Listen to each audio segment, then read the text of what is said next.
आकाशवाणी भोपाल से प्रस्तुत हैं प्रादेशिक समाचार।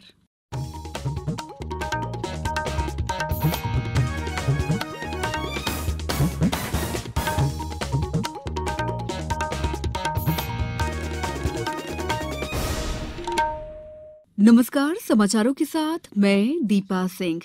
पहले एक अपील। देश में कोरोना संक्रमण में तेजी से वृद्धि हो रही है। आपसे अपील है कि सावधान और सतर्क रहें। 15 से 18 वर्ष के किशोर और अन्य लोगों को भी टीकाकरण के लिए प्रेरित करें। कोरोना के नए वायरस ओमिक्रॉन से चिंताएं बढ़ी हैं। बचाव के लिए कृपया 3 सरल उपायों का पालन अवश्य करें। मास्क लगाएं, 2 गज की सुरक्षित दूरी बनाए रखें, हाथ और चेहरा साफ रखें। कोविड संबंधी किसी भी जानकारी और मार्गदर्शन के लिए राष्ट्रीय हेल्पलाइन नंबर 01123978046 और 1075 पर संपर्क करें। सबसे पहले मुख्य समाचार। प्रदेश में बढ़ते कोविड संक्रमण के मद्देनजर नए दिशा निर्देश जारी। स्कूलों में छुट्टी, मेले और रैलियों पर रोक। 31 जनवरी से शुरू होगा संसद का बजट सत्र।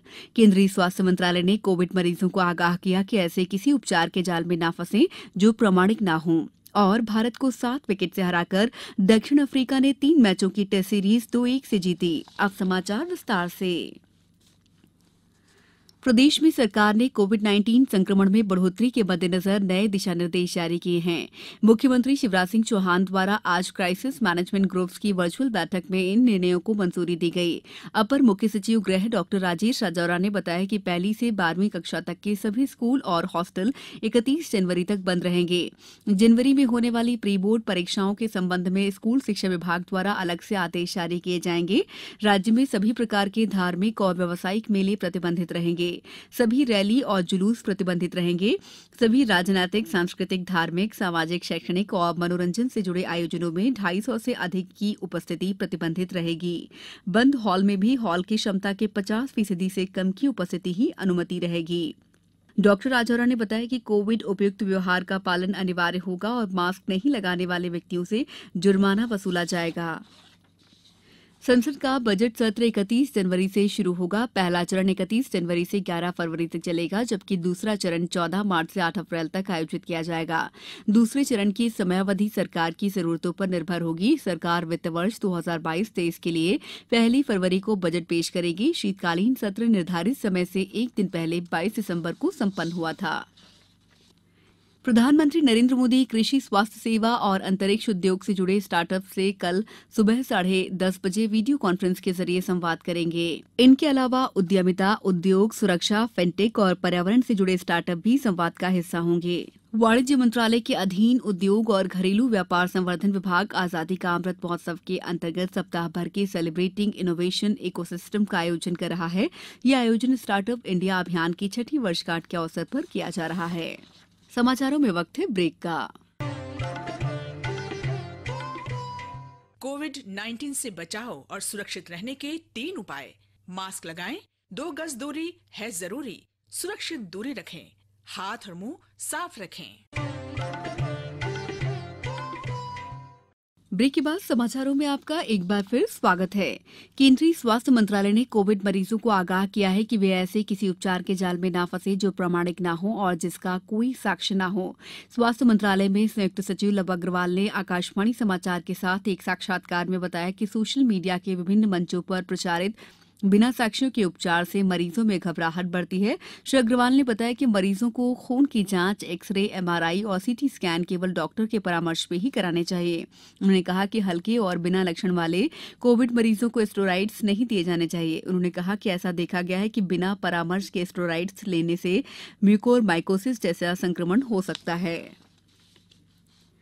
रेलवे बोर्ड द्वारा जारी आदेश के अनुसार अब रेलवे के गुड्स गार्ड को goods train manager, passenger guard को पैसेंजर ट्रेन मैनेजर और मेल एक्सप्रेस गार्ड को मेल एक्सप्रेस ट्रेन मैनेजर के आधिकारिक नाम से जाना जाएगा। वीर्य मजदूर संघ रतलाम मंडल ने फेडरेशन की मांग पर गार्ड के पदनाम परिवर्तित कर ट्रेन मैनेजर करने पर खुशी जाहिर की है। मकर संक्रांति, भोगाली बिहू और पोंगल के त्योहार आज मनाए जा रहे हैं। प्रधानमंत्री सहित विभिन्न नेताओं ने प्रकृति की उपासना से जुड़े त्योहारों मकर संक्रांति, भोगाली बिहू और पोंगल पर देशवासियों को शुभकामनाएं दी हैं। प्रदेश में भी मकर संक्रांति का पर्व पारंपरिक उत्साह और श्रद्धा भाव के साथ मनाया जा रहा है। होशंगाबाद में नर्मदा घाटों पर श्रद्धालुओं की भीड़ रही। यहां सभी जगह सुरक्षा के पुख्ता इंतजाम किए गए हैं। सीधी जिले की पवित्र सोन नदी के भंवरसेन, कोलदह, गऊघाट, जुगदह जैसे विभिन्न तटों पर आज भारी संख्या में श्रद्धालुओं ने आस्था की डुबकी लगाई। अनूपपुर पब्लिक स्कूल में पतंग प्रतियोगिता का आयोजन किया गया। सतना में आज शहर भर में खिलौने की दुकानें सजाई गईं। भारत और दक्षिण अफ्रीका के बीच खेली गई 3 मैचों की टेस्ट सीरीज अफ्रीकी टीम ने 2-1 से जीत ली है। केप टाउन में खेले गए तीसरे और निर्णायक टेस्ट मैच में अफ्रीका के सामने 212 रनों का टारगेट था, जिसे टीम ने बहुत ही आसानी से 3 विकेट खोकर अपने नाम कर लिया। भारत ने पहली पारी में 223 और दूसरी पारी में 198 रन बनाए, जबकि दक्षिण अफ्रीका की पहली पारी 210 रनों पर समाप्त हुई थी। अब कुछ समाचार संक्षेप में। खंडवा जिले में आज 63 मरीजों की रिपोर्ट पॉजिटिव आई है। उच्च शिक्षा मंत्री डॉक्टर मोहन यादव कल मंदसौर जिले में शासकीय महाविद्यालय दालोदा के नवीन भवन का भूमि पूजन करेंगे। खंडवा में आज स्वच्छता प्रतिस्पर्धा के विजेताओं को और शहर के स्वच्छता चैंपियनों को पुरस्कृत किया गया। बड़वानी में उद्यानिकी और खाद्य प्रसंस्करण राज्य मंत्री भारत सिंह कुशवाह ने आज नागलवाड़ी उद्वहन सिंचाई परियोजना का निरीक्षण किया। सांसद गणेश सिंह दधीची टोला के सिमरिया गांव में निर्माणाधीन रामनगर माइक्रो सिंचाई परियोजना का निरीक्षण करने पहुंचे।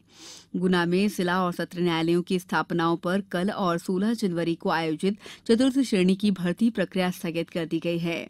सीधी जिले में आज क्षेत्रीय सांसद रीति पाठक की अध्यक्षता में जिला क्राइसिस मैनेजमेंट की बैठक हुई। छिंदवाड़ा स्थित आसाराम गुरुकुल में आज एक हादसे में एक व्यक्ति की मौके पर ही मौत हो गई, जबकि 4 महिलाएं घायल हो गईं। देवास में स्वास्थ्य विभाग द्वारा 25 जनवरी तक मिशन परिवार विकास पखवाड़े का आयोजन किया जा रहा है। भारत में संयुक्त राष्ट्र के रेजिडेंट कोऑर्डिनेटर शॉम्बी शार्प ने आज मध्यप्रदेश जनजातीय संग्रहालय भोपाल का निरीक्षण किया। आजादी के अमृत महोत्सव के अंतर्गत बीएचएल भोपाल द्वारा आज स्वतंत्रता सेनानी देवी शरण को सम्मानित किया गया। प्रदेश में 18 से अधिक आयु के वैक्सीनेशन के लिए पात्र लोगों में से 96.6% लोगों को पहली डोज और 92.3% लोगों को पहली और दूसरी डोज लगाई जा चुकी है। इस बुलेटिन में इतना ही। अंत में एक अपील, मास्क और 2 गज की दूरी, हाथ धोना भी है जरूरी। नमस्कार।